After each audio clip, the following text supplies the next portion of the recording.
जय श्री राम सभी को। ये हमारा देश का दुर्भाग्य नहीं तो और क्या है। जिस देश की नारी को हमारी बच्चियों पे हो रहे अत्याचार पे सवाल करना चाहिए था, जिस छांगुर बाबा पे सवाल करना चाहिए था, जिस नीच के लिए आवाज़ उठाना चाहिए था, जिस नीचता के लिए आवाज़ उठाना चाहिए था, वहाँ उल्टा देख रहे हो। ऐसा अधर्म इन पे हावी है, ऐसा कलयुग इन पे हावी है कि ये हमारे ही धर्म गुरुओं पे सवाल करने लग गई हैं। आखिरकार अनिरुद्धाचार्य जी के अनुसार एकदम सत्य बात है कि आखिरकार अब इस कलयुग में वैश्य को वैश्या कहना भी गलत है क्या। उन्होंने सभी महिलाओं को या सभी बच्चे बच्चियों को तो कहा नहीं है, उन्होंने कुछ ऐसे बच्चे और फिर कुछ क्या। सही बात है, आजकल जिस तरह से परसेंटेज में बच्चे बच्चियां वह विचार कर रहे हैं, तो परसेंटेज में कुछ ही बच्चे ऐसे बचे हैं या कुछ ही ऐसी बच्चियां बची हैं जिनके माँ बापों ने संस्कार दे रखे होंगे, तो वही अछूते होंगे जो जाएंगे अपने पति या अपनी पत्नी से बिल्कुल पवित्रता से मिलेंगे एक दूसरे से। वरना आजकल पवित्रता बची कहाँ है, और जिस रिश्ते में पवित्रता नहीं है उस रिश्ते में हम वो रिश्ता बरकरार रहेगा इसकी उम्मीद कैसे कर सकते हैं हम। जब किन्हीं माँ ने उनसे ये सवाल किया गुरुदेव भगवान से कि आजकल के चाहे लव मैरिज हो या अरेंज मैरिज हो, बच्चे बच्चियां ज़्यादा दिन तक टिकते नहीं एक दूसरे के पास, तो उन्होंने जवाब दिया तो कौन सा गलत कहा कि जब बच्चे बच्चियों को 4 जगह की आदत पड़ जाएगी तो वो एक जगह कैसे टिक पाएंगे, जब उनकी पवित्रता ही भंग हो जाएगी। और इस पवित्रता को भंग करने के लिए ही, क्योंकि सभी को मालूम था जो बाहरी लोग आए हुए थे कि देश की नारी कितनी सशक्त है। हमारे देश की नारी की सशक्तिकरण अगर तुमको नहीं मालूम है, अभी मैं कुछ एक छोटा सा वीडियो भी इसमें डालूंगी, उसको आप देखना और समझने की कोशिश करना। मैं नीच लोगों से उम्मीद नहीं रखती क्योंकि इनके समझ में नहीं आएगा, क्योंकि इनको वैश्यावृत्ति ही समझ में आता है, इसलिए लिविंग में रहना इनको गलत नहीं लगता। इनको चाहे शादी से पहले हो या शादी के बाद हो, 2 4 6 लोगों के साथ और रहना इनको बुरा नहीं लगता। तो जिनको बुरा नहीं लगता तो उनको समझ में भी नहीं आएगा।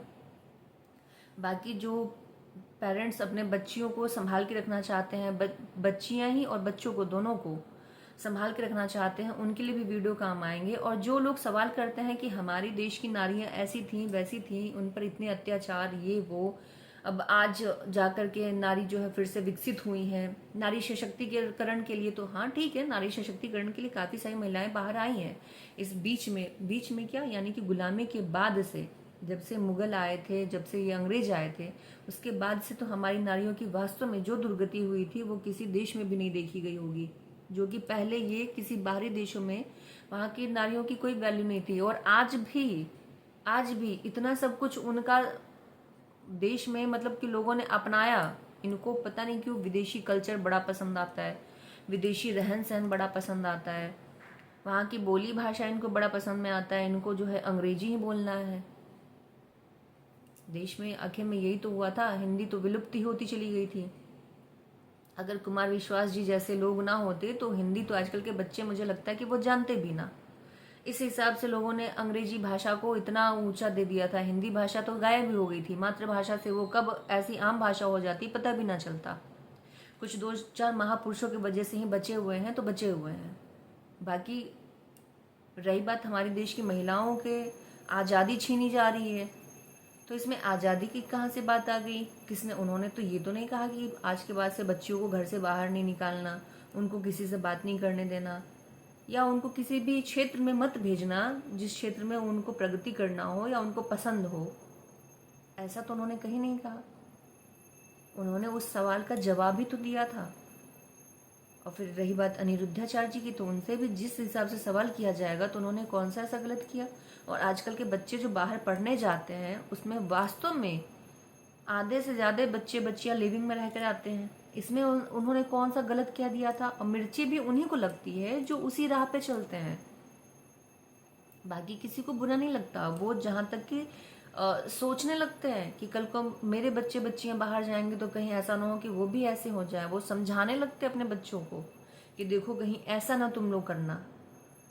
यहाँ तो उल्टा है, बच्चे बच्चियों को समझाने के बजाय आप लोग क्या कह रहे हो कि उनको माफ़ी मांगनी चाहिए, वो ऐसा कह रहे हैं, ये नहीं कहना चाहिए था, महिलाओं के बारे में लड़कियों के बारे में इतना गलत शब्द।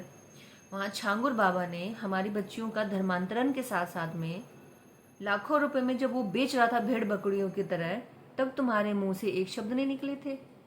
तब तुम्हें बुरा नहीं लग रहा था। तुम्हें तो रत्ती भर भी बुरा नहीं लगा था कि आखिर में उसकी हिम्मत कैसी हुई हमारे देश की बच्चियों को बेचने की और धर्मांतरण करवाने की। यहाँ तो उन्होंने वैश्यावृत्ति को रोकने के लिए कहा, तो वैश्यावृत्ति तुमको नहीं रोकना है, या तुम्हें इतना पसंद आ गया है।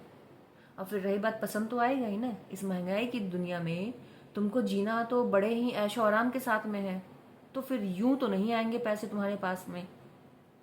जब तुमको लग्जरी की आदत लग जाएगी तो लग्जरी के लिए तुम्हारे पास या तो उस तरह का इनकम सोर्स हो, वो तो है नहीं।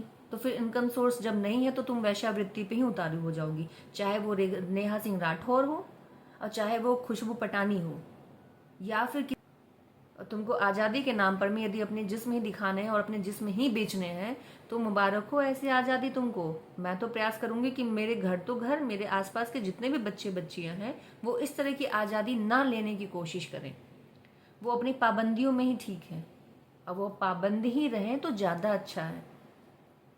और रही बात विशेषतर महिलाओं के ऊपर, इसलिए कहा जाता है क्योंकि एक कुल का भार महिला के ऊपर होता है, और एक ही कुल नहीं, 2-3 कुल का भार महिला के ऊपर होता है। उनको सारे कुल को बचा कर चलना होता है, इसीलिए महिलाओं को ज्यादा ध्यान